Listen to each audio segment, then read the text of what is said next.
I'm going to pull this mayor's position.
I'll call this meeting to order. It's the regular meeting of the Transportation and Public Works Committee, this day, April 1st, 2014. I'm Councilman Reich. I'll be chairing the meeting today. I am joined by Council Members Yang, Palmisano, Glidden, Bender, and Gordon. We are a full complement of the committee and can do the committee's business. We have 16 items today, including public hearings, consent items, and discussion items. I will go through the consent items. Council members can pull any item for discussion as they see fit.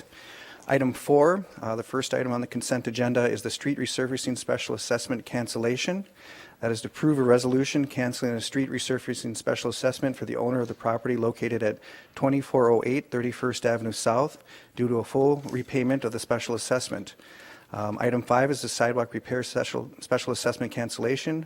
Approve a resolution canceling the sidewalk repair special assessment for the owner of the property located at 4325 Zenith Avenue South due to full repayment of the special assessment, and authorize a refund of principal and interest collected in the total amount of $238.57. This will be referred to the Ways and Means Committee. Item 6 is the cleaning and lining of cast iron water mains. Authorize an increase of the contract with Height Camp Incorporated to the tune of $375,683 for a revised contract of $2,099,808.50 for the cleaning and lining of cast iron water mains. Funds are available in the existing project budget and no additional appropriation is required. Item 7 is the Nicollet Central Modern Streetcar Project. Authorize staff to submit an application for the Tiger 2014 grant to implement the Nicollet Central Modern Streetcar Project pending consideration of other regional transit projects and final authorization to submit an application by the city's rail policy group. This will also be referred to Ways and Means.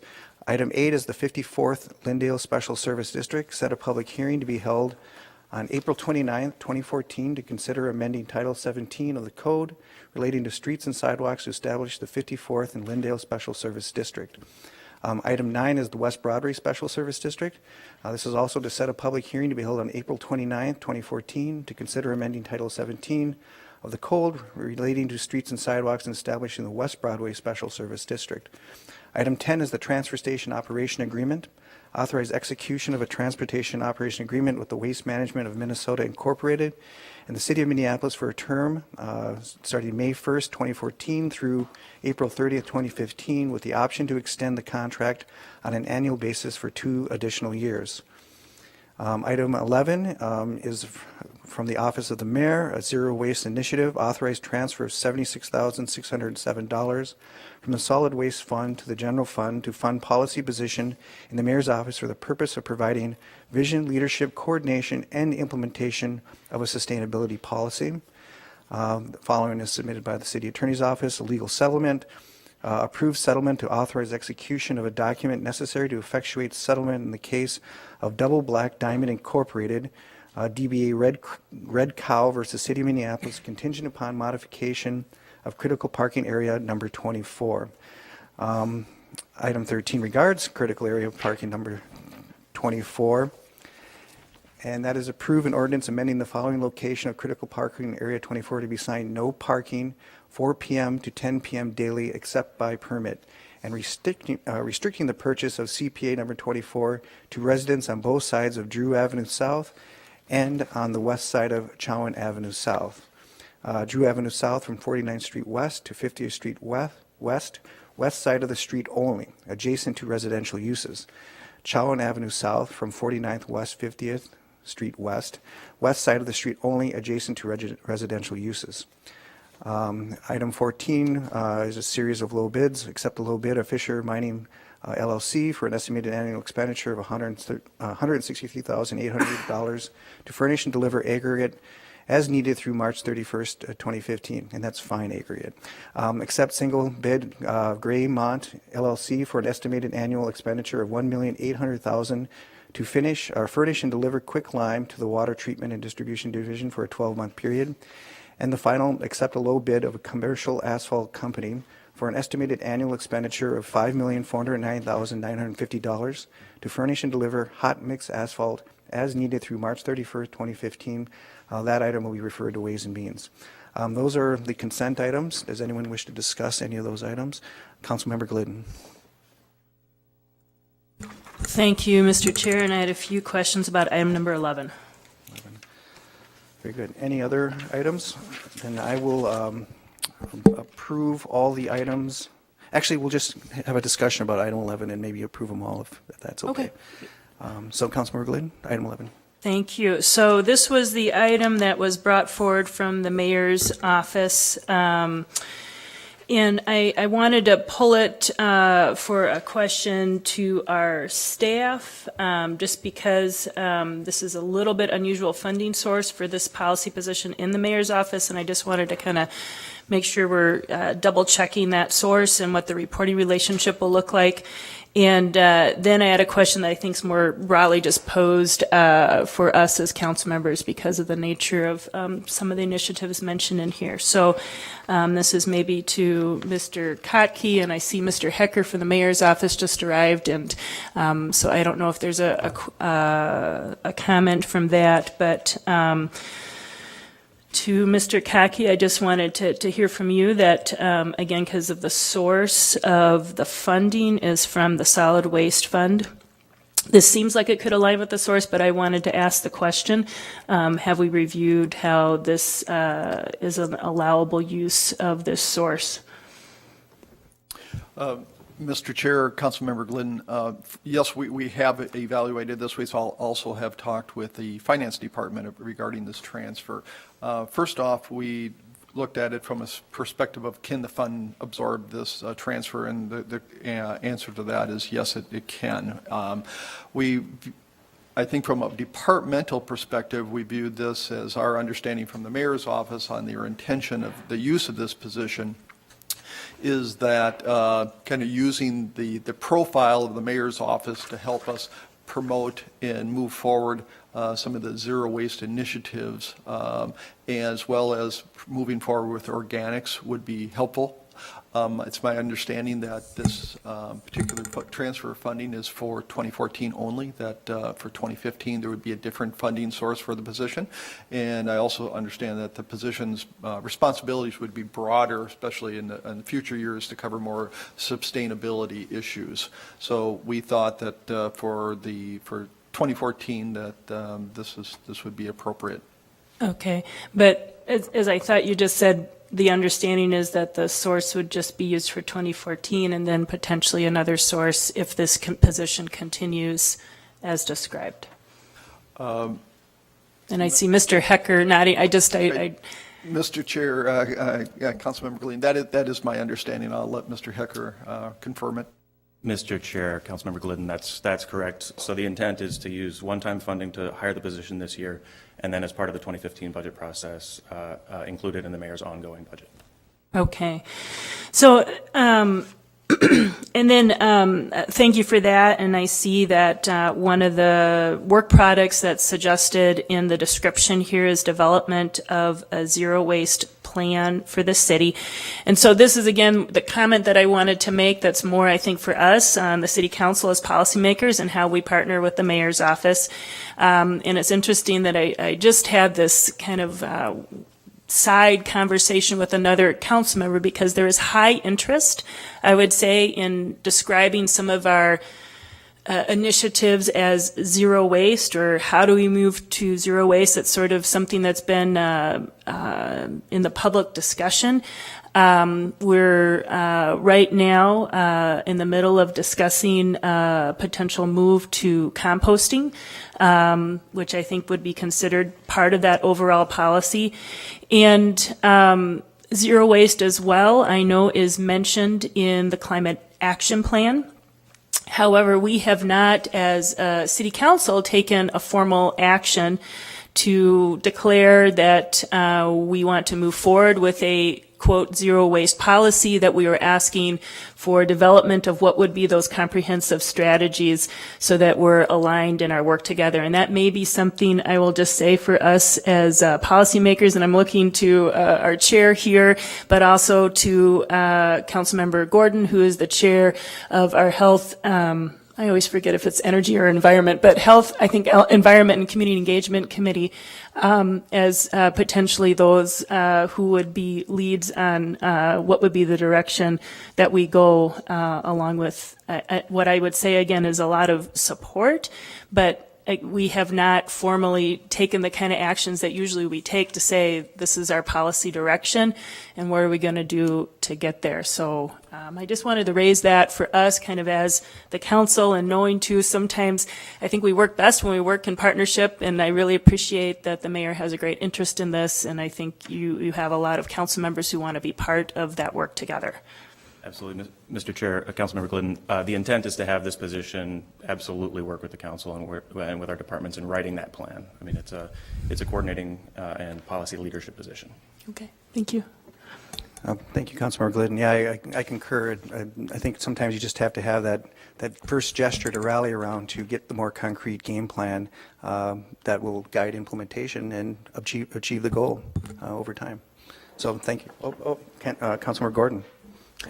Thank you. And I appreciate this discussion, and I appreciate having a chance to talk about it, because it is rather unusual, I think, for this to happen. I'm not expecting that we're going to have these kinds of requests to take funds from other departments in order to build up the mayor's staff. And I'm curious about in 2015 then, when we find another funding source, will this position remain within the mayor's office, or is there some openness or consideration to seeing where it actually should land in the city enterprise? Mr. Chair, Councilmember Gordon, the intent is to have the position in the mayor's office. Okay. So then it would have to be part of the mayor's budget, and I can appreciate that. I also appreciate that it shouldn't necessarily be in Public Works Department, because as we've started some of these discussions about zero waste, it's clear, especially in the area of buildings and demolitions and those kinds of materials, that the waste that we actually deal with and we want to think about is bigger and broader than that. It also touches into regulatory services and packaging and licensing of businesses and those kinds of things. So it'll be very interesting to see where it goes. I'm looking forward to working with the mayor's office on this effort. As Councilmember Glidden mentioned, I'm chair of the Environment Committee, and I think the Sustainability Office would be somewhere where we want to turn to work on that. And I also just wanted to alert council members that Chair Reich and I have a meeting this week where we're pulling some staff together, where the two of us are going to try to look at this and get a better handle on what does this zero waste concept mean, how would we deal with this policy as we navigate through the council process and in the city. So we're going to be working on that as a team. Thanks. Thank you for those comments, Councilmember Gordon. And as I was hearing you suggest all this pre-work we're doing, as soon as we consolidate around our efforts here, there's the cross-jurisdictional component, because it won't happen without that activity as well. And so more to be done. Okay, thank you. Any further comment, Councilmember Gordon? No, that's from before. So with that, those comments, I will now move all the items on the consent agenda, including that one. All in favor say aye. Aye. Aye. Dissenting, nay. Those items carry. We can now go into the public hearing. The first public hearing is the Johnson Street Northeast, 10th Avenue, 11th Avenue Southeast Street Resurfacing Project. Mr. Chair, I'll have Mike Kennedy, our Director of Transportation Maintenance and Repair, present this item. Director Kennedy, good morning. Good morning, Mr. Chair, members of the committee. Again, I'm Mike Kennedy. I'm the Director of Transportation Maintenance and Repair for the City of Minneapolis Public Works Department. We're here before you this morning with two public hearings, the first being for Johnson Street Northeast, 10th and 11th Avenue Southeast. On February 21st, 2014, the City Council designated the locations, streets, and improvements proposed to be made in this project area. The cost estimate for this project is $202,864 and is proposed to be financed by net debt bonds and special assessments.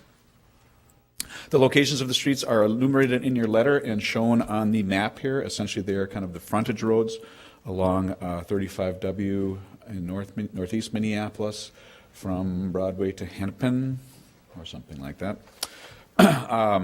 The street assessment rates being used, or the resurfacing assessment rates, are 60 cents per square foot for non-residential and 20 cents per square foot for residential properties. The proposed total assessment amount is $122,975.27. A pre-public hearing meeting was held on March 26th. We had one person attend that meeting. So therefore, our recommendation this morning is to pass a resolution ordering the city engineer to proceed and do the work and adopt special assessments in the amount of $122,975.27 for this project, and pass a resolution requesting the Board of Estimate and Taxation to issue and sell assessment bonds in the amount of $122,975 for this project. Thank you. Any questions for the presentation? Seeing none, I will open the public hearing. Now I'll open the public hearing and you can make comment. Okay, no problem. So I'll open the public hearing. This is a public hearing regarding the Johnson Street Northeast project as described in the presentation. I do have one person signed up, and anyone else who wants to join after that may. Kevin Salblad signed up to address at the public hearing. Please state your name and address for the record. Hi, Kevin Salblad, 909 West Broadway, and our properties are at 860 10th Avenue Southeast and 10003 8th Street. We bought that property 30 years ago. We have no access to 10th Avenue. So there's a 3-foot buffer between the sidewalk and our property. So we can't go on to 10th Avenue. So that sidewalk in the street, we have no access to it, and we never have. So that's the reason we're here claiming that we're not abutting the 10th Avenue resurfacing. Very good. I think what I'll do is I'll take all the public comment, and then staff, if you can just make note of the specific question. I believe this is relating to access and the impact zone. Yeah, So- I've got some stuff for you too, so. Oh, very good. If you wanted, and then after that, if there are any specific questions that we want to work through, we do have the appropriate staff people here. You can do that as well in the hall Okay, after this. that sounds good. Thank you. All right, thanks. Anyone else sign in? Anyone else wish to address during this public hearing?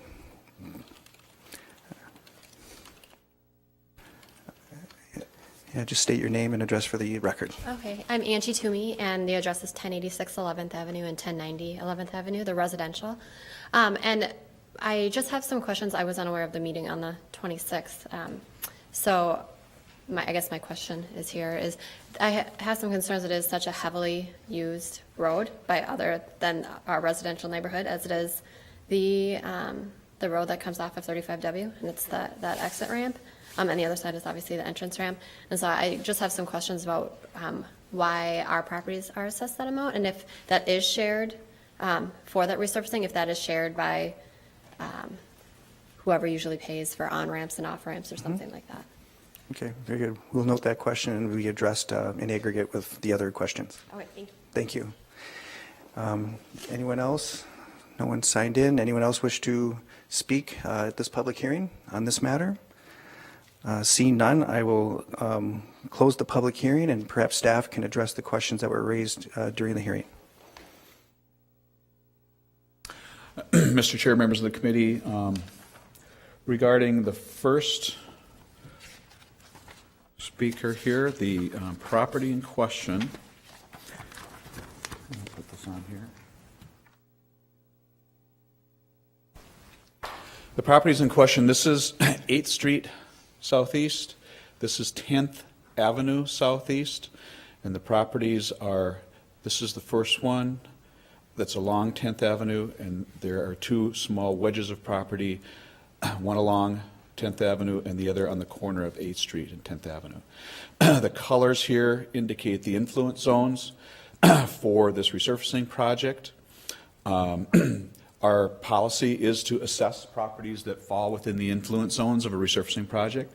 These are part of the state trunk highway system. These are two frontage roads that are part of the state trunk highway system, and were constructed back when 35W was built through there. At this point, we don't look at access issues when we consider the influence zones and the assessment areas, but he has set up the process whereby he can take this on a further appeal if he wishes to beyond this committee. Okay, very good. And so then in terms of the MnDOT, cost sharing, that's not really in play per our policy, but maybe they do their repairs, they do their repair?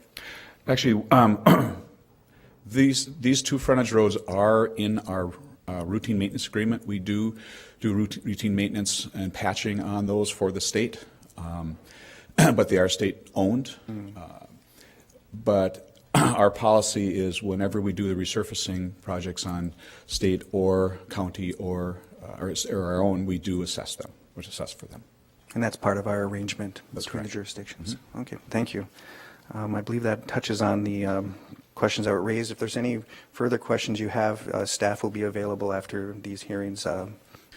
Mr. Chair, one other question that the young lady brought up was there is a combination of funding source for this. Part of it is through assessments to the abutting property owners, which is standard procedure in the city of Minneapolis. Also, in this case, some of the funds are coming from net debt bonds, which are more of a general property tax funding source. And so in some ways, other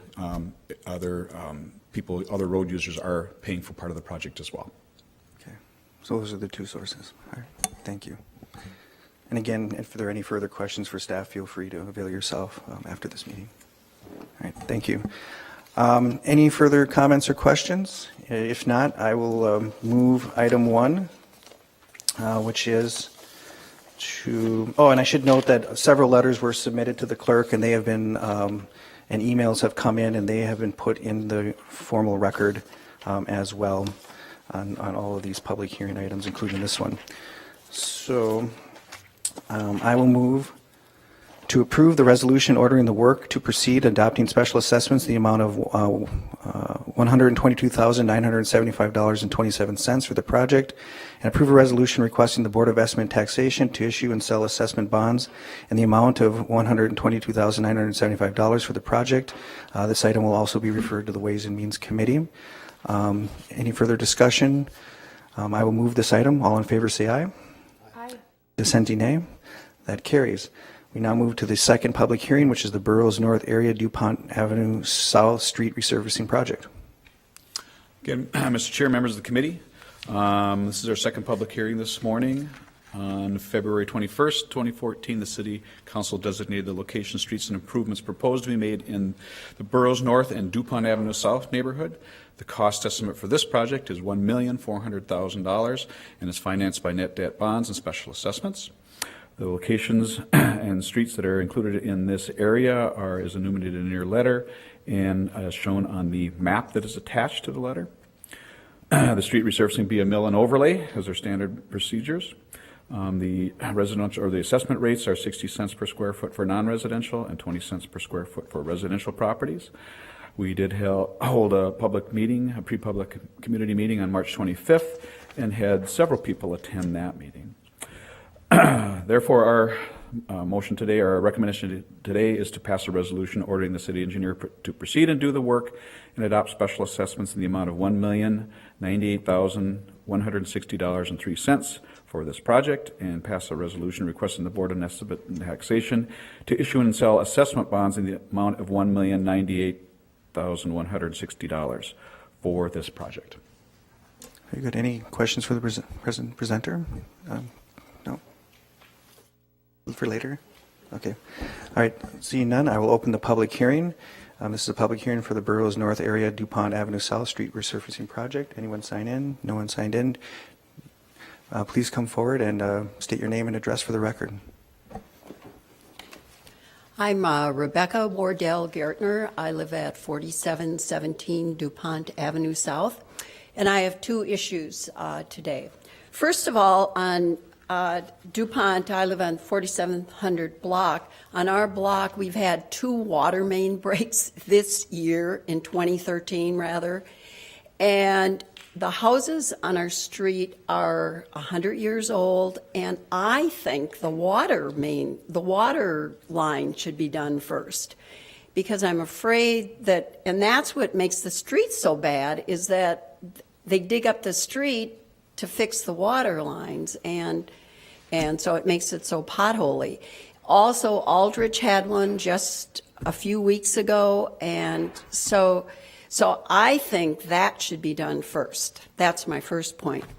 My second point is we have a lot of young families moving in on DuPont Avenue, which is very exciting. I look at the council members, and you're young, and it's exciting to have the city like this, because it hasn't been like that all the years I've lived there.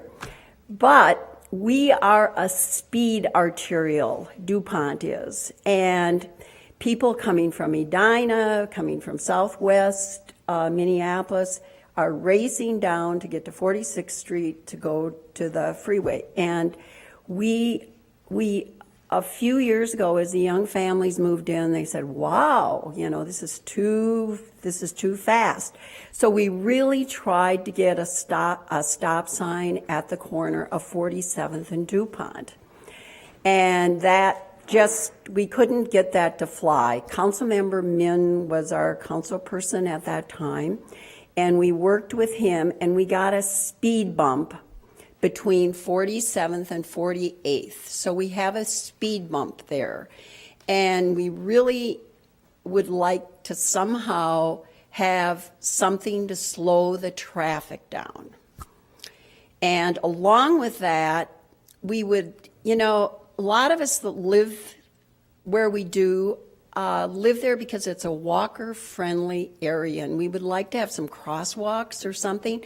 We're 4 or 5 blocks down from Lake Harriet. It's a big walking community, and along with young families, they're out on the street. It's exciting, but we have this fast traffic, and we don't have crosswalks. So those are just the 2 things I would like to say. Thank you very much. Very good. Thank you. I believe we'll have staff respond to some of those inquiries and comments.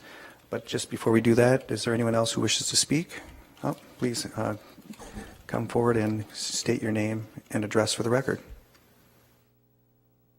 Good morning. Karina Carlene is my name, and I live at 4933 Girard Avenue South. I'm the homeowner, and my address is within the project scope. And I, too, share my neighbor on DuPont's concern about the water situation there. 3 homes on my block and across the street from me have had issues with the water mains in the last 12 months, where the crews have come out to really dig up the street and left these big gaping holes and so on and so forth. And my concern is twofold. First of all, that that we continue to have these issues with the water and the mains and so on and so forth. And it seems silly to me that we don't address that first and then address resurfacing the street on top of the water situation. And then secondly, my concern is about the durability of this project. Last summer, we all experienced the closure of Penn Avenue between 50th and Crosstown 62. And I'm not aware of what that assessment was, although I know it was steep. And the other day I was driving down Penn, and that street is already full of holes, and it's pockmarked, and so on and so forth. And I have concerns that we'll have this assessment, and they'll resurface the street, and the durability will be questionable. So I just have some concerns about the quality of the work that's being done to those streets, and what the obligation of the contractors is and so on, once we make those payments, and then continue to have issues with the streets. So those are my two concerns. Thank you. Anyone else wish to address? Come forward and state your name and address for the... Chad Bennett, 4823 DuPont Avenue South. This is more just a general comment. I don't know the ins and outs of the city budget and the transportation segment of the budget, but the fact that we're talking, and I know it's common funding practice for special assessments, but the fact that we're talking about special assessments and utilizing debt for common fixes to roads, which should be just part of what we pay in property taxes, and I know it's Hennepin County property taxes, and Minneapolis is a piece of that, I think is absolutely nuts. And the fact that we have to do this for common fixes to our roads and transportation system seems ridiculous. I mean, we're talking about zero waste funding, we're talking about, streetcars, we're talking about, we can fund bike paths, bike trails, but we can't fund or fix our own streets. Seems a little ridiculous to me. And I understand the director's stance that it's a common, way of funding this stuff, but I don't know what the budget is specifically for transportation or roads, but out of 1.2 billion, I have to manage it's pretty decent. The fact that we can't fund this is amazing. So, thanks. Thank you. Anyone else wish to address the committee? Anyone else? No one signed in. I will close the public hearing for item number 2.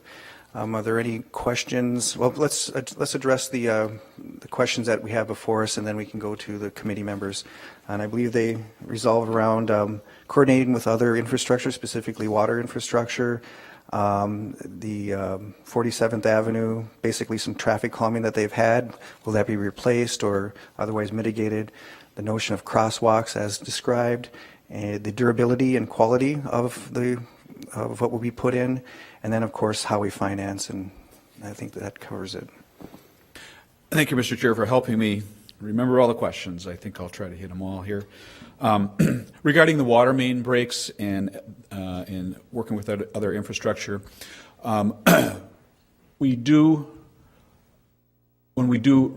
road reconstruction, like the Penn Avenue project that was mentioned by one of the speakers here, that's when we do request and allow underground utilities to come in and replace infrastructure, because we're going to completely tear up the road. We're going to take it all off and replace it.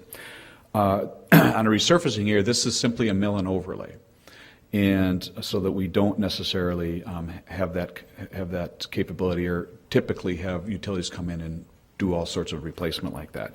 If we're aware of something like that, we may allow it to happen, but in general, we don't. And we do try to watch out for areas where that kind of work is needed. We've looked at our records from the water department, and we don't see a lot of water main problems there. There are some, but not very many. I suspect that a lot of these are water service problems, which are a private property issue. And those pop on us all the time, and we see those, and they do result in having to open up the pavements, and they're a long-term restoration. Water breaks, typically we let them sit open for a while, because when you get water in and saturate the soils, you have long-term settling. So if we go in and do a permanent repair right away, it settles, and that's unsatisfactory too. So we give time for the soils to kind of settle and things like that, and that may be what's happening out there right now. But typically, we don't do the very aggressive underground utility repair and replacement for these types of projects, and we're not aware of extraordinary conditions out here. Yes, the water mains are old, the water services are probably just as old in many cases, but it doesn't rise to the level, we believe, to not do this project.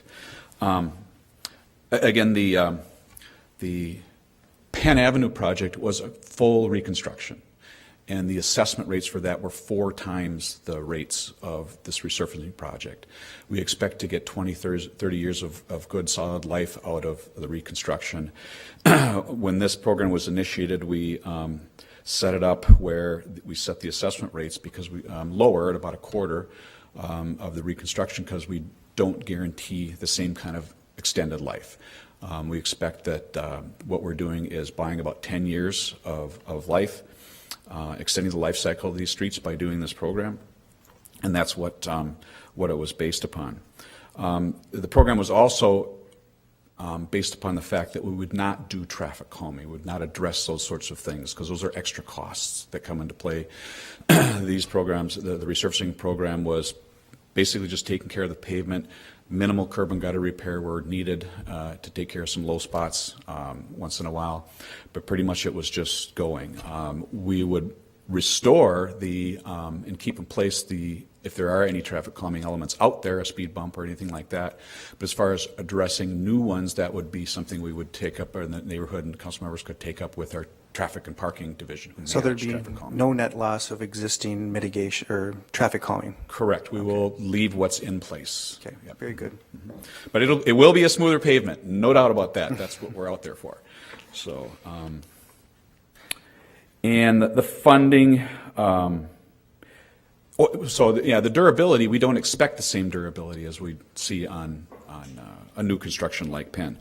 I haven't been out there, so I'm not sure what she's witnessing. We'll have to we'll be out there to make sure that there aren't problems that we need to take care of this summer. And there will be a seal coat applied to that pavement as well. So if there are any blemishes, any problems that have popped up, this winter has been tough on every road, including our new ones, but there will be a seal coat applied either this year or next year following this year's Penn project to really smooth it out and extend the life cycle and durability of that pavement. And just to be clear, the resurfacing 10 plus years? Correct. Okay. That's correct.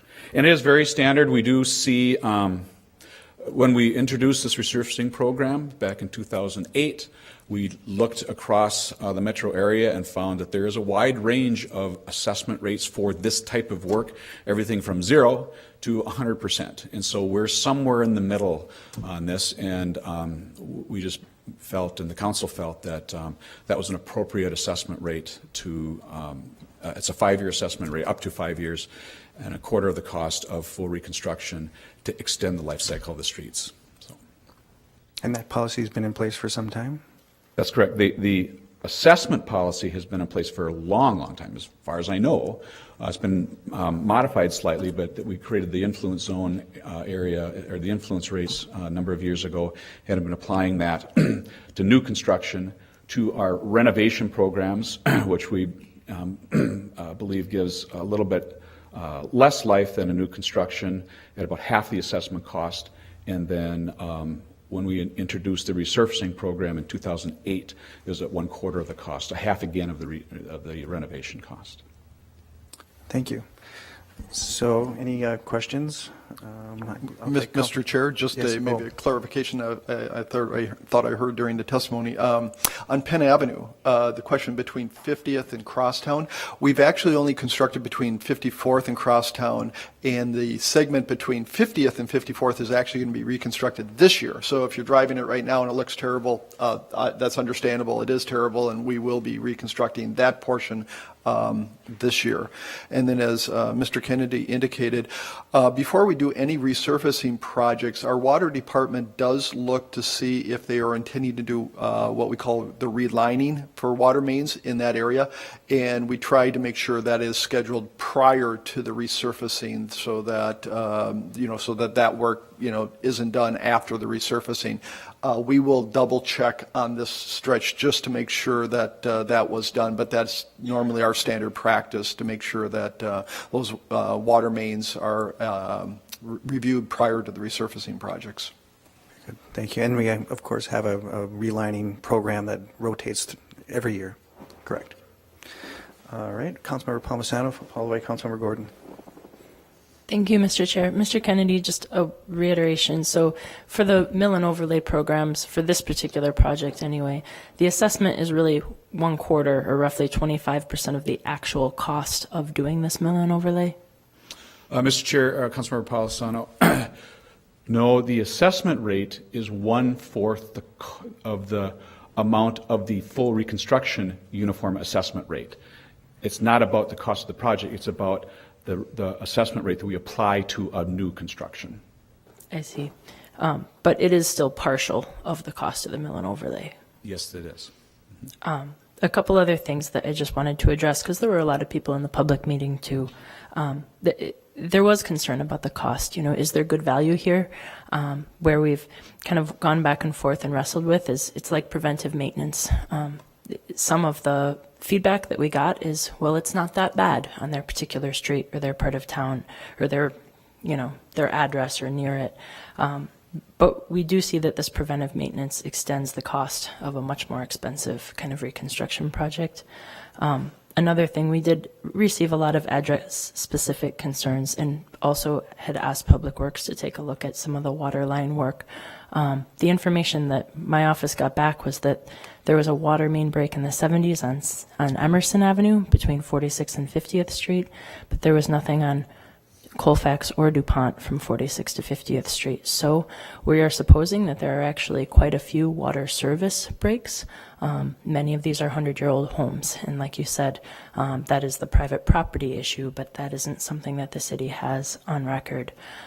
Something I have heard more than a few times is about a concern about traffic acceleration. You know, we don't like potholes to be our traffic calming device, but there is more of that input than there is on many of the other projects. And while this isn't something that we would certainly assess for, and assessments seem to still be the fairest method we have to put work in a specific area, that is something that my office is already working with the traffic department on, is to see what kinds of other options can we have. DuPont especially is a particularly wide street to cross.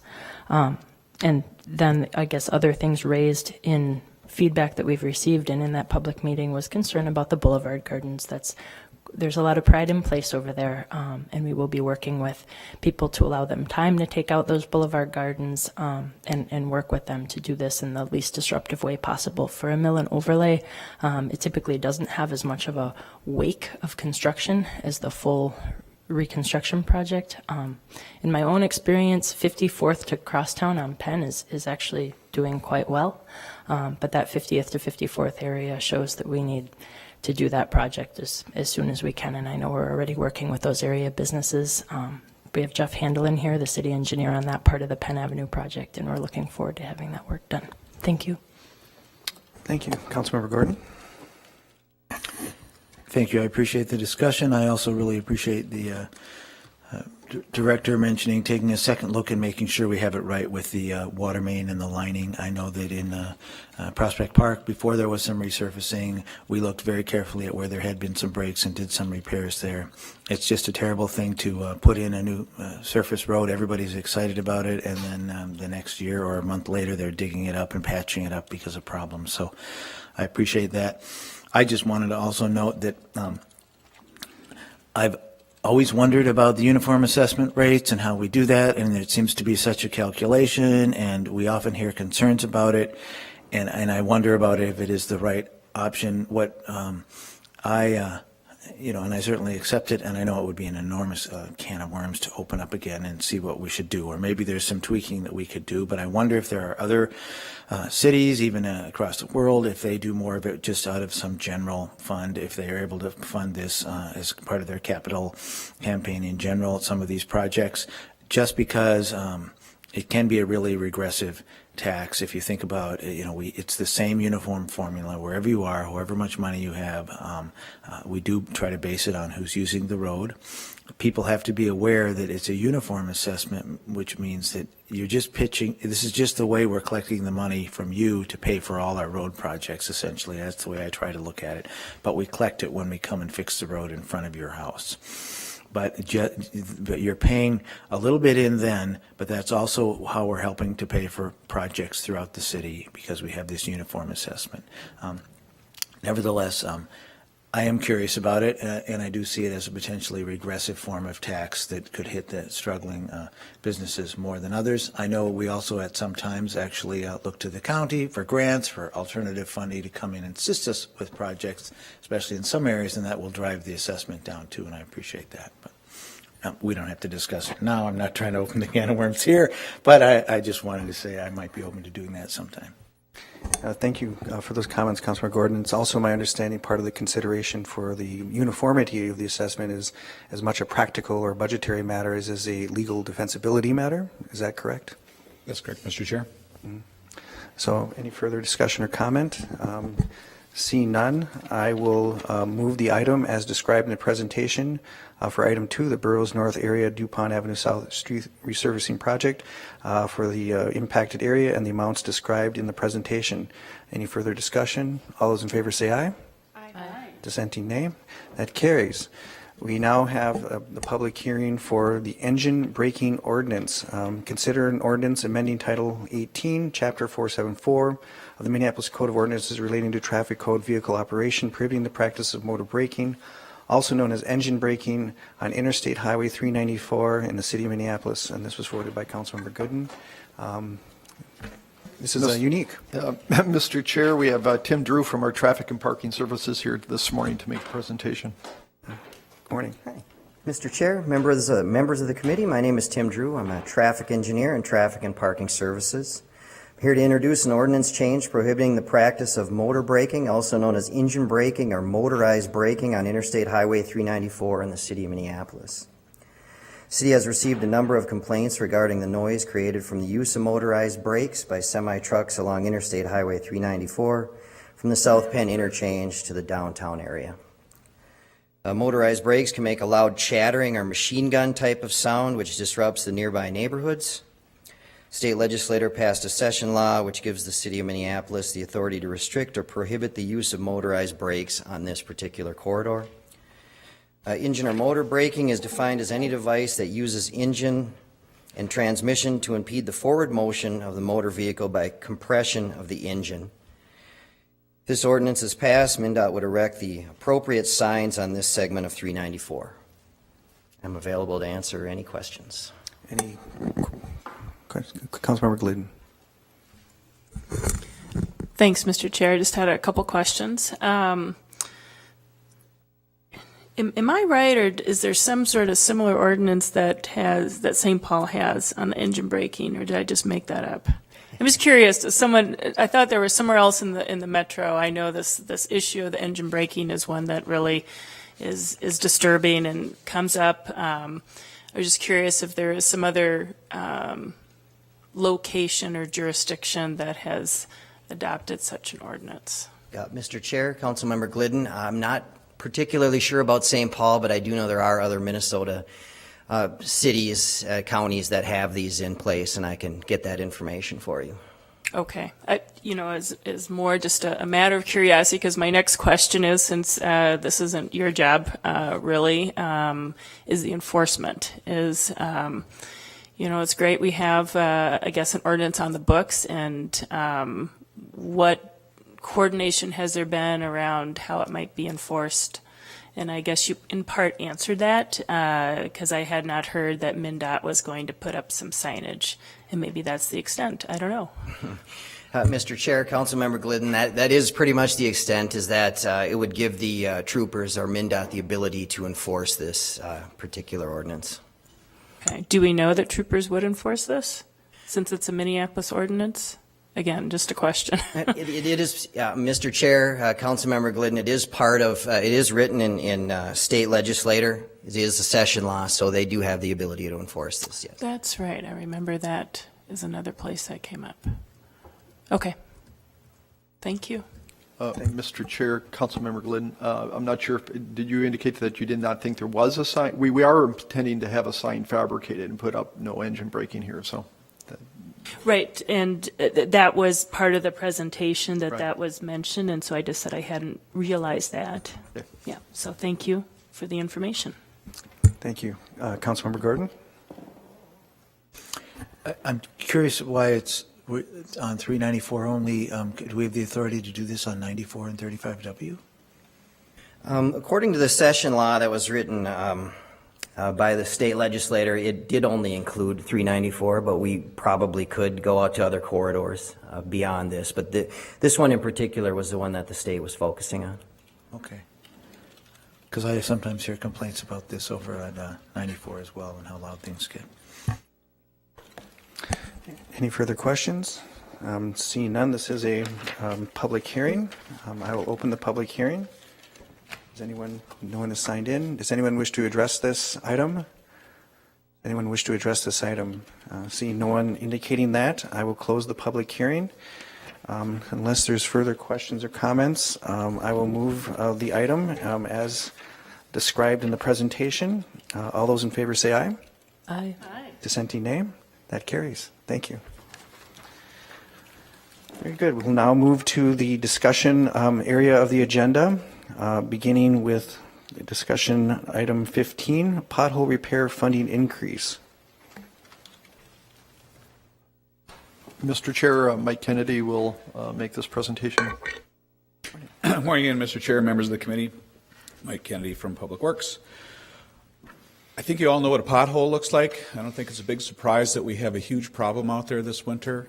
We've had all the perfect ingredients this past winter with lots of moisture, deep freezes, long-term deep freezes, and as layers of ice on the road, and as that melts, it's getting down to the pavement. We're seeing the freeze-thaw cycles now, and it's really breaking up our roads, not only in Minneapolis, but all the way across the metro area.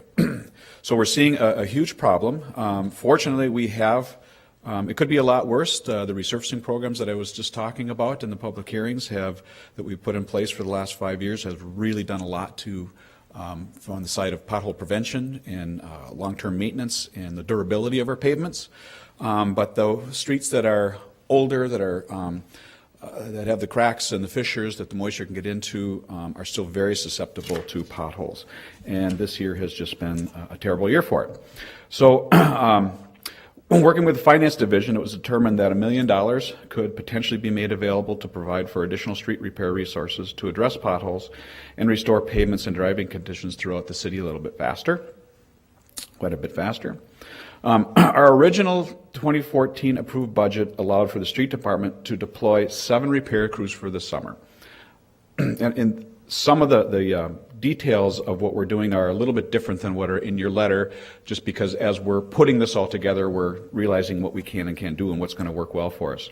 Of those 7 repair crews, generally, one of them is dedicated to utility cut repair and crack sealing and is not part of the equation here, generally speaking.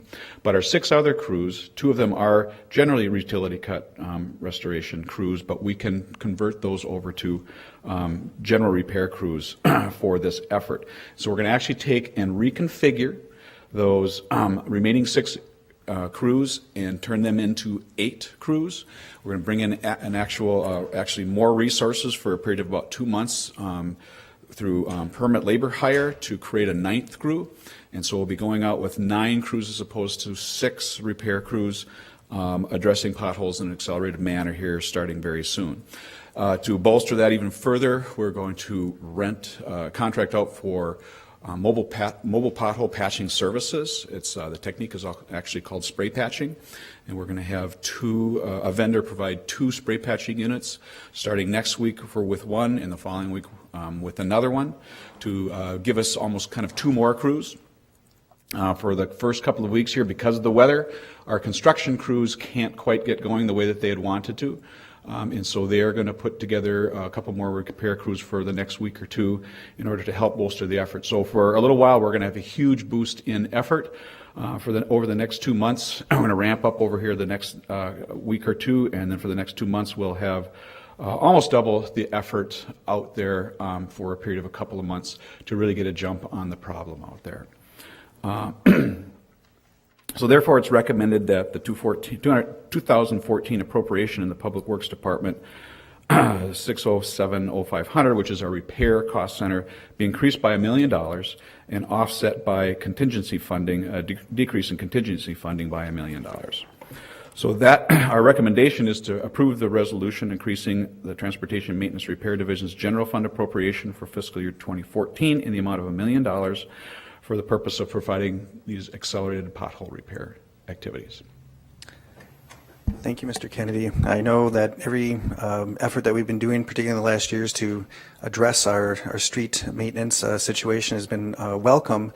But with this winter, as you pointed out, it's not just welcome; it's needed, and there's a huge payback in getting a jump on it, as it were. And I think these dollars do precisely that. Any questions or comments, Councilmember Yang? Thank you, Mr. Chair. Question related to, all these different teams. I mean, are they divided into sections or regions of the city? And, how do they respond to pothole complaints? I mean, is it based on, complaints through 311, or is it based on, I guess, the teams assessing different parts of the city as to what their needs are? Mr. Chair and Councilmember Yang, our street department is divided up into 3 major districts, one that covers the north side and east side of the city of Minneapolis, one that kind of covers downtown between north side and east side and Lake Street, and the third one, which is south of Lake Street. The 2 outlying districts, the first district is the north and east side, and the south side district, south of Lake Street, are identical. They have the same resources, the same crews, the same number of people doing the work. Our central office is larger. They have more resources, but that's because they also are engaged in a lot of citywide work. And some of the crews that they have will work the north and south parts of the city equally, and they're shared among them. So we have a very equal sort of distribution of resources across the city, and the street managers that work on this typically attack the work that they have to do in a very similar manner. The way that they'll do that is they'll have a combination of things. They'll have their own plan that they want to do based on a knowledge of their streets, what they hear from their own crews. Right now it's the snowplow drivers coming in saying, geez, you got to get over on these streets, they're bad. So they understand where a lot of the problems are. We have reports coming in through 311. We have reports coming in through the city's website. There's a report a pothole line, and they just come in. There's lots of people that know to call the street department. They come in from your offices as well. And those are all that information is brought in, triaged, and it complements the work that the supervisors already know they have to do. And so they'll sort of sprinkle things out. If questions or if complaints come in about potholes, specifically, they'll go out to make sure they're scripting through 311 to try to get them to identify if this is really a problem, if there's something that really needs attention right now. And if they see something like that come in, they'll go investigate that. And if there's something that needs to be done right away, they'll dispatch a crew to go do that. And then kind of put the rest of into the mix of what they have to do. Our goal is to not jump around the city in a very efficient way and try to address things on a complaint basis. Our goal is to try to work as productively and effectively and cost efficiently as we can, and that means sort of routing the work, doing the work in a planned manner, and using the information that they have and the information that comes in from other resources. They'll work around the city as needed. And right now, for the next couple of months, that focus is going to be on pothole repair. First, we'll probably run through the city and try to take care of the worst things, and then come back and do it in a more deliberate, planned manner. They'll have a plan for the week that may get changed as they're going, depending on other information that comes in. Weather conditions are going to be throwing us off for a little bit. And sometimes those plans can change daily, depending on the information that they get. But they're all working the same way to address their areas, their service level areas, in an equitable manner and in a cost-efficient and productive manner. Good. Councilmember Yang? Mr. Chair, thank you. I just want to say this for the billionth time. 26th Avenue North, I mean, it just really needs some attention. And whether that's through this, additional funding or whether it's through something else. But, I know recently the Star Tribune contacted me. They're working on this story about pothole repairs and the equity within that piece that, if we're basing filling of potholes through complaints, that might be an inequitable way of approaching that issue because, in some places like North Minneapolis, you're going to get less complaints than in other places. And so I do want, the Public Works Department to really be mindful of that. And, when you're thinking about equity, think about it in, a different way than just like basing it on complaints. Maybe just, sending your crews, around town to really see what's happening. Because I think, the folks in Ward 5, especially the folks who live in Hawthorne and Jordan, I think they've been screaming for a long time about 26th Avenue North. Thank you. Mr. Chair, Councilmember Yang, 26th Avenue North we're fully aware of. That is a problem street for us. It is programmed for reconstruction in a year. So that's where it is in the capital program. Until then, we're not going to put a lot of effort into really repairing it because we don't want to spend a lot of money and let's just have it ripped out. However, the district supervisors are very aware of that stretch of street. They've been out there, they told me 7 times this winter, and I just made them aware of it again recently, and they're keeping an eye on it. Right now, and for the last few months, it's only been temporary repairs that pop right out on us. They don't last. As we can get into the more permanent repairs, they'll be able to do things that will get us through the summer and hopefully through most of the next winter until we can get to that reconstruction. But they're very aware of it and will do that. To your point about chasing complaints and the equity, we fully understand that, and we had conversations with the Star Tribune as well. One of the ways that we describe it is we aren't complaint-driven when we do our work. The way I explain it is we are more complaint responsive. We understand that complaints come in and they help us guide in our planning, but we are much more objective about it. And as I said, our effort is to do things in the most productive, cost-efficient, and effective manner. And that involves understanding and being aware of the complaints and taking care of the worst first when we have to, but also just kind of blending them into the work routing that we typically do. So, Mr. Chair, one last question. So I know what potholes are, I think, but on 26, do we call those cracks, big cracks, or potholes? Mr. Chair, Councilmember Yang, that's a good question. What is a pothole? Typically, a pothole, people have their idea of a pothole that's in the street, and it's where the freeze-thaw cycles happen, the materials collapse, gets splashed out, and you have a pothole. But those can form along cracks, along joints in concrete pavements, and anywhere. And any time the material comes out of the pavement or the pavement deteriorates and you get something there, a fault, a hole, or whatever, that's commonly called a pothole, but it can come from a variety of different sources. I haven't been out to 26 recently, but one of the things that we're seeing this season, more than just kind of these potholes or blow-ups in the cracks and things like that, is we're losing whole surfaces.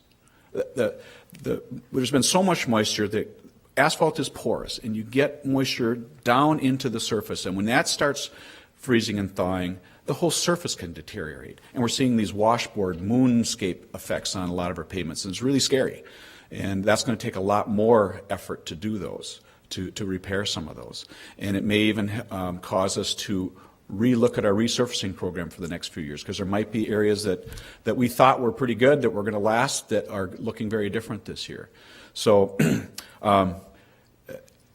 anything that makes the car wheel go bump in the road is probably what people think of as potholes. And people think of the only thing that we do is fix potholes. And there's all kinds of other work that we do for the pavements in their whole pavement management spectrum. But I know that's what people are interested in, and that's what we're trying to address with this accelerated pothole program this spring and get ahead of it. Councilmember Yang? Thank you. Yes, Councilmember Bender. Thank you, Mr. Chair.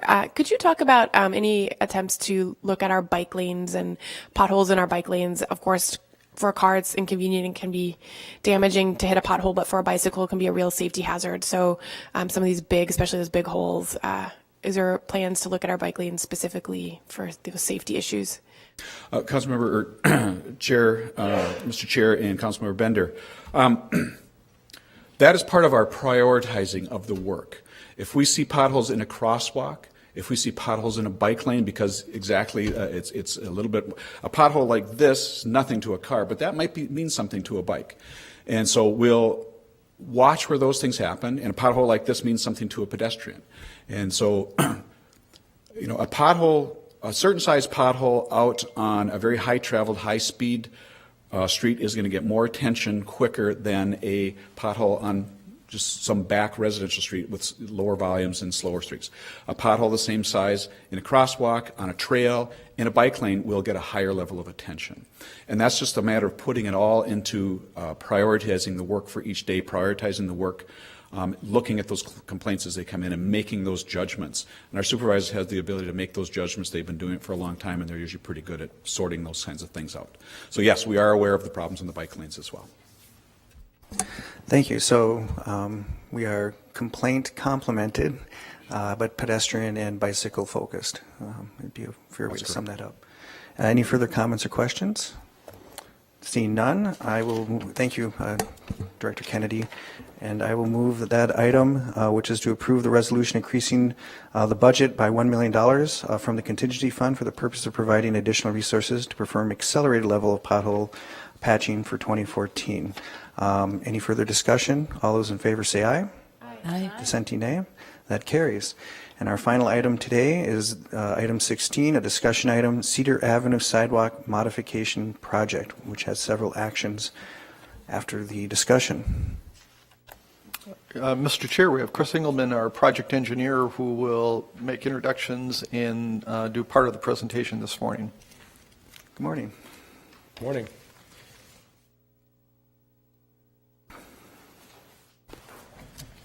My name is Chris Engelman. I'm a project engineer with the Public Works Transportation Planning and Engineering. I am the project engineer for the Cedar Sidewalk Modification Project. This project is in coordination with our partners in community planning and economic development. I'm joined by Joe Bernard, a senior city planner with CPED. He will discuss the project, to start the conversation on the project, some of the grant aspects of the funding, some of the scope, and then I'll join in and finish off the discussion on the scope and layout, as well as the actions that the staff is recommending. Thank you.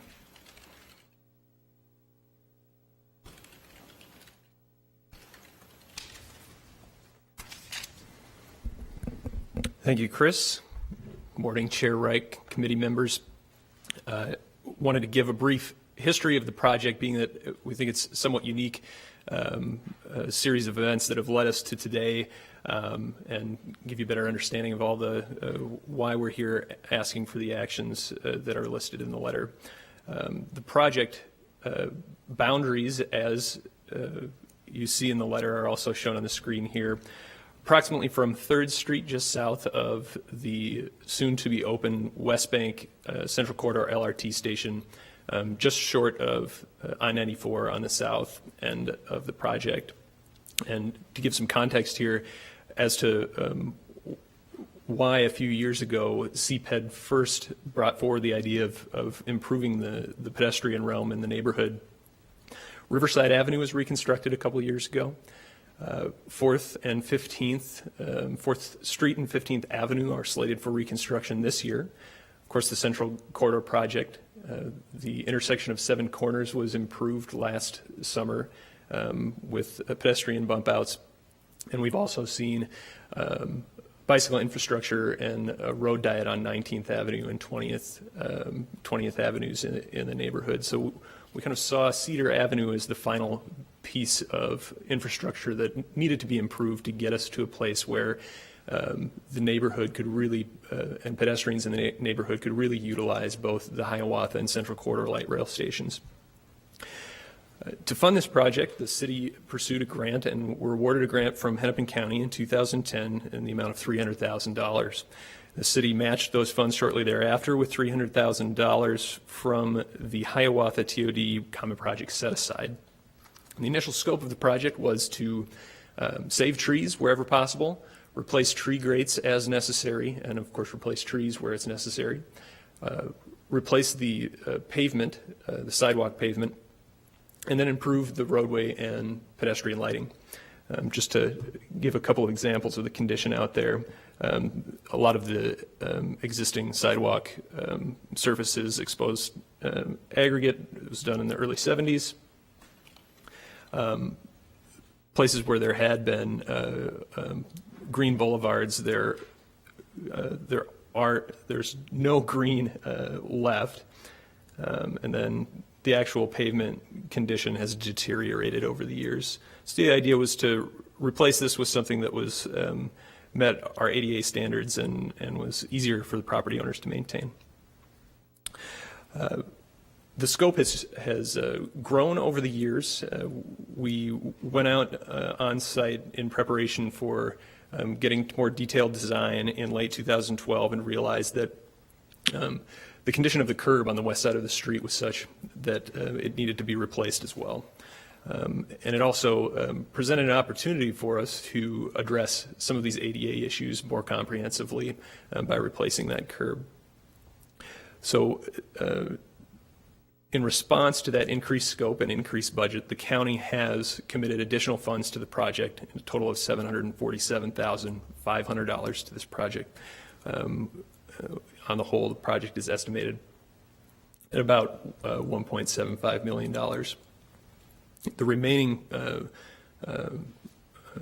budget is proposed to be filled. Again, we have the Hiawatha TOD Common Project Set Aside Fund committed, and then the remainder a combination of direct assessments and the 4100 fund. With that, I'll turn it over to Chris again to cover where we are with the current scope, layout, and the actions we're requesting today. Of course, I'll be available for questions as well. Thank you.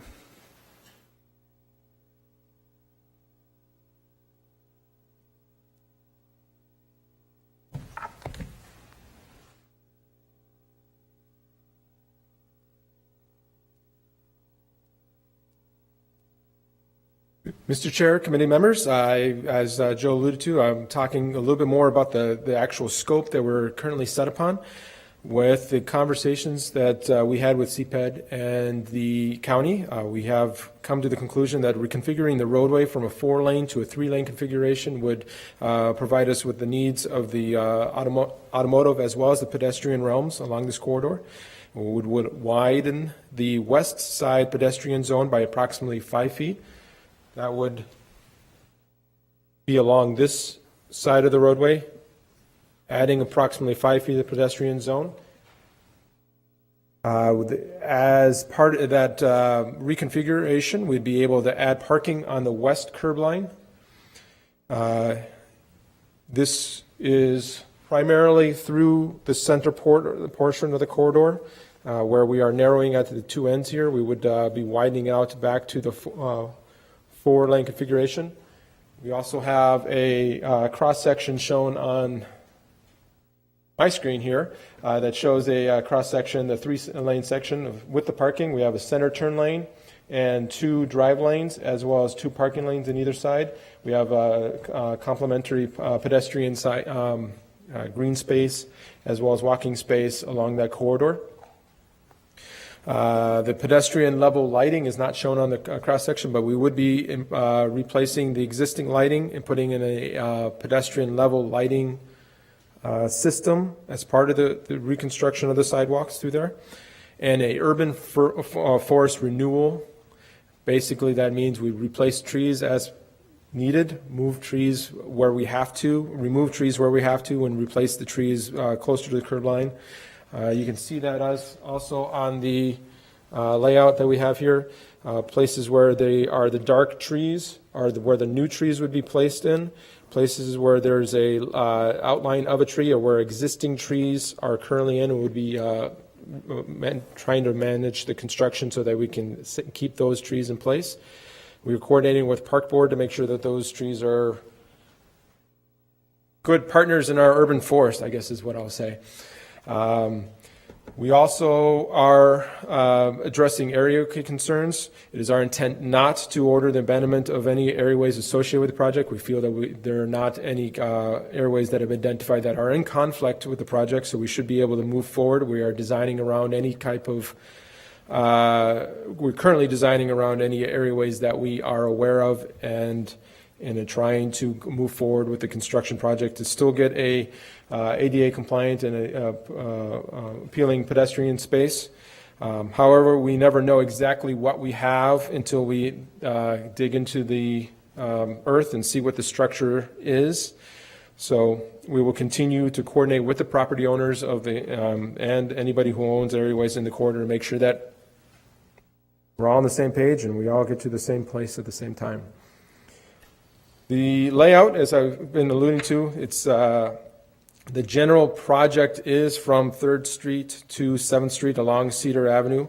The configuration would be, the 3-lane configuration would start just north of Riverside 4th Street, narrowing it down, and end just north of 7th Street. I'm not sure if you can totally see that on here. We are widening to the 4-lane configuration at the 2 endpoints here.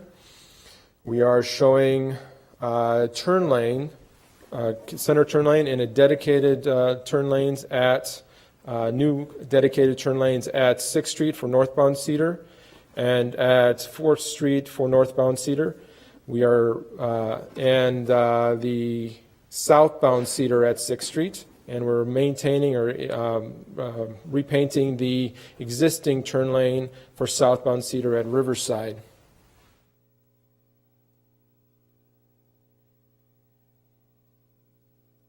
In general, where the trees, as I indicated, are being removed, those are in areas where grades or clearances associated with the adjacent buildings or the sidewalk were not able to be managed, or we would dramatically impact the trees.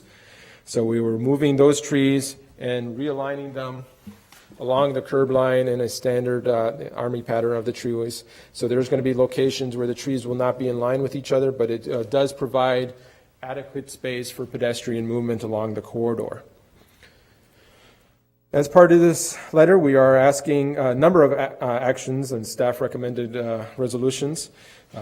They primarily have to deal with the financial actions that organize the project within our capital budget, others associated fiscally necessary statements and acceptance of the grants that Mr. Bernard referred to. We are also asking that the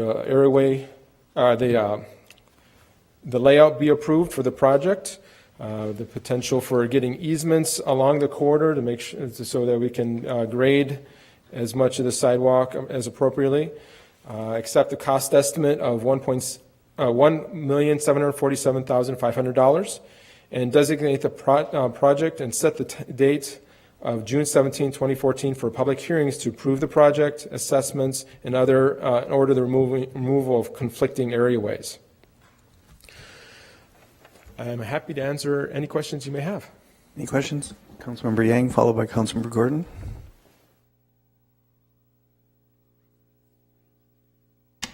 Sorry, thank you, Mr. Chair. A few questions.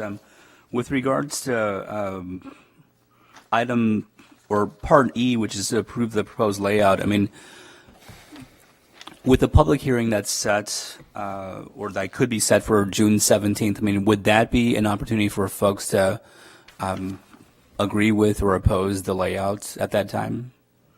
The layout, we have brought the layouts to the community at, I'm sorry, Mr. Chair, Committee Member Yang.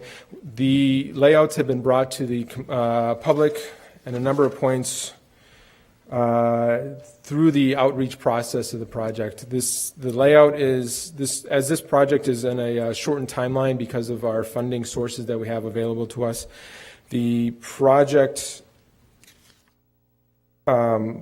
timeline has been shortened as far as we move here, but we have had a number of public meetings with the public. In the answer to your specific question, if this was to if there was any community input that did not like the layout, that would be the opportunity for that. At the public hearing. At the public hearing, we have and do welcome any conversation with community that try to address specific questions or work through the design of any specific issues with the community as they may arise. We appreciate those beforehand, so we don't get to the public hearing and have a major issue that we have to resolve at that day. Okay, and currently, let's say past the Riverside Avenue where there's just going to be 3 lanes. I mean, do we currently have parking there on both sides? Currently, the corridor is parking only on the east side. So where we're adding parking between just south of 4th Street and just north of 6th Street, there's no parking on the west side currently. Okay. I just want to say, I mean, I used to drive on this patch quite a bit when I went to law school at the U of M, and I find that, making it a 3-lane would just be very difficult, especially for the folks who want to get onto I-94 going east. I mean, I find that restricting the lanes to 3 lanes instead of, let's say 4 or 5 even would just make it very difficult for traffic flow just through that process, especially because we do get a lot of folks from the downtown area who just go through, they don't get onto 35W, but they just go through to I-94, and so it makes it very difficult for them. I imagine, the folks who are, at the U of M would just, shudder at the thought of just, not having enough lanes to drive. And, I know that, we're trying to move towards being more pedestrian friendly and bicycle friendly, but in areas that are major corridors or major arteries for freeway traffic, it just seems like moving to a 3-lane, avenue just, is going to make it difficult for traffic. And so I just wanted to express my concern about that. I would probably just defer to the council members who, are around there, but I use this quite a bit, and it just seems like it would be very difficult for me if, the traffic lanes constricted to just 3 lanes. So, thank you. Volume analysis for the area, traffic volume analysis. Mr. Chair, we have coordinated with the county. The county is had the same concerns that they raised up, and they had their own traffic analysis of that to make sure the modeling, their data analysis of crashes, make sure that everything was going to work well under this 3-lane configuration. What I would say is that their concerns along the corridor turned out to be more with the city streets on the cross streets, so we had to address a few changes on our cross streets to make sure that the flow of the traffic through the corridor would be amenable. Part of the analysis made sure that the left turns and the right turns were getting out of the flow of traffic so that everybody was getting into the right spot at the right time, so traffic ultimately would flow more cohesively through the corridor, as in the sense of that when you're pouring a bunch of cars into an area, if you have it come in streamlined, if they know where they're supposed to be going, it goes a lot smoother. When you just try to dump a whole bag of beans into a jar, it gets potential for getting clogged up. That is the primary elements of what their analysis, that they try to identify where the clogs would occur. So the county did do analysis. They found that the level of service for the corridor would not be significantly impacted. They would not have been able to move forward with this configuration if they had found otherwise on their modeling as well as their analysis. So addressed through the design process with the county being involved, correct? Absolutely, Mr. Chair. Councilmember Gordon. Thank you very much. And one of my questions was going to be about the county review. I think the county is not necessarily known for being flippant about concerns about traffic flow, input and throughput and all that. So the fact that they did a careful analysis and they saw the capacity was here, even if it was 3 lanes. In fact, I think it will be improved with 3 lanes in many areas because it'll clarify the left turns much better than it is right now. I think there's confusion and there's problems. I can appreciate Councilmember Yang's concerns, especially because I drive the road many times as well. I don't think, however, that it will be that detrimental to take that 1 lane off on that one small stretch. One of the problems with Cedar Avenue right there is that it's serving as a connection between South 35 and East 94. And I think that what we have to start looking at in the next 30 years or so, or even looking maybe sooner, down in the trench or with 35, is there a way that we can have some other connections that can handle that?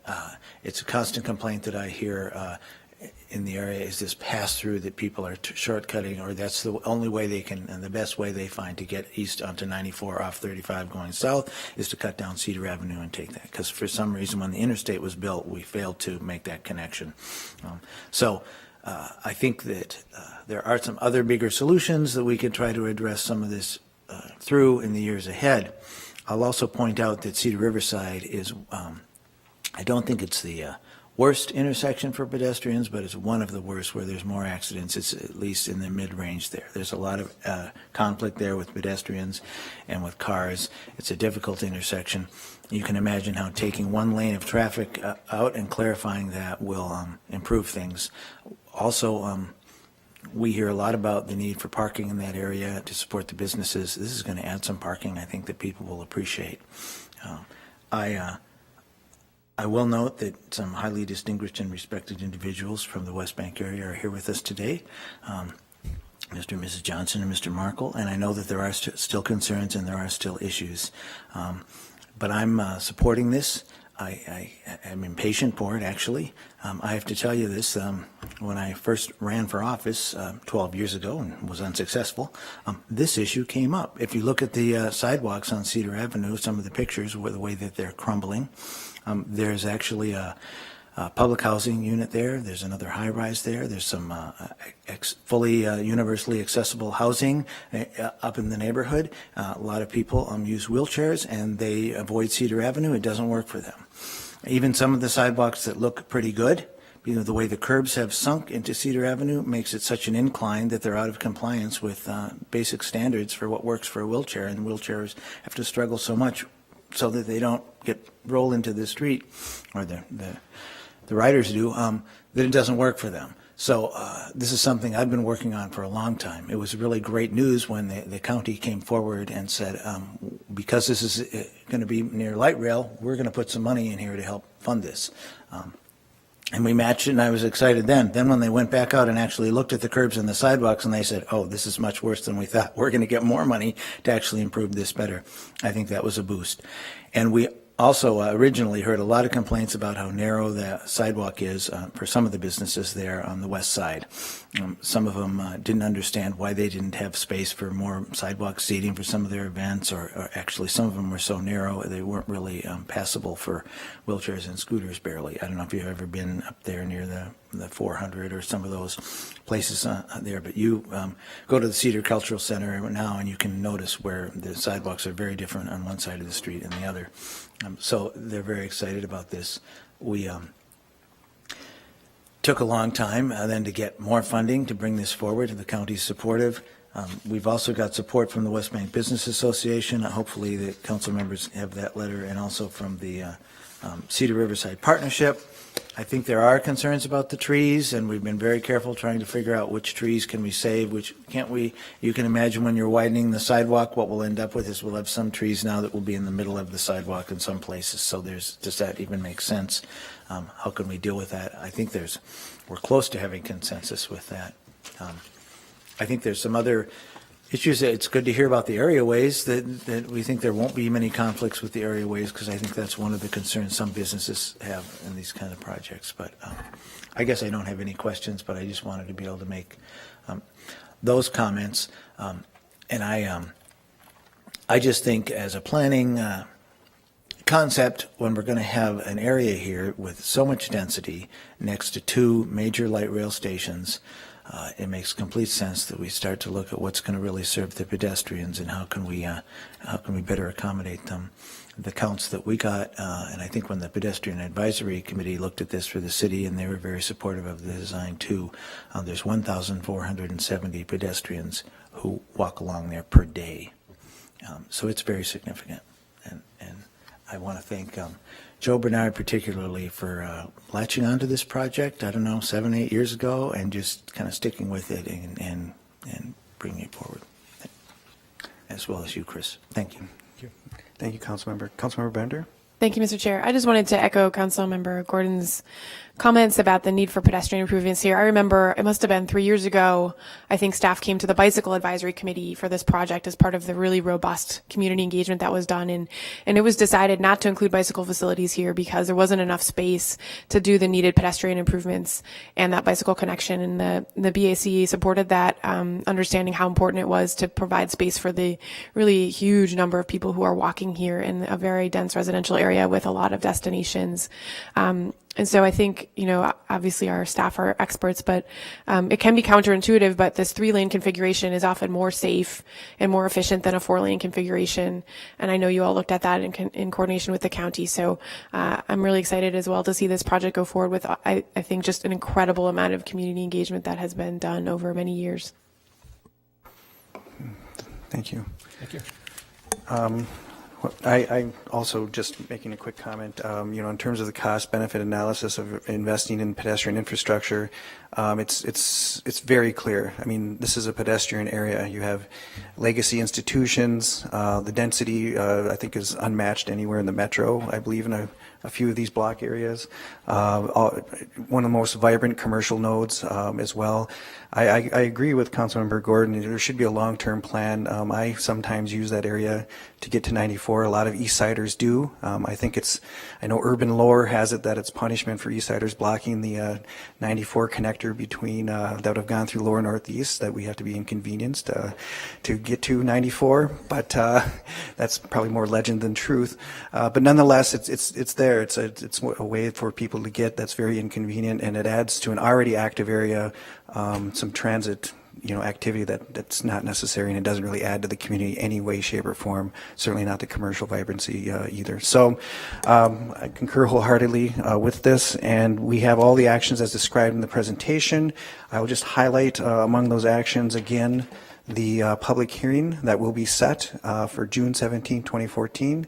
And that will be to take in comment to consider the project and the abandonment and removal of areaways in conflict with the project. This also will be referred to the Ways and Means Committee. Any further discussion on this item? All in favor as discussed, say aye. Aye. Dissenting nay. That carries.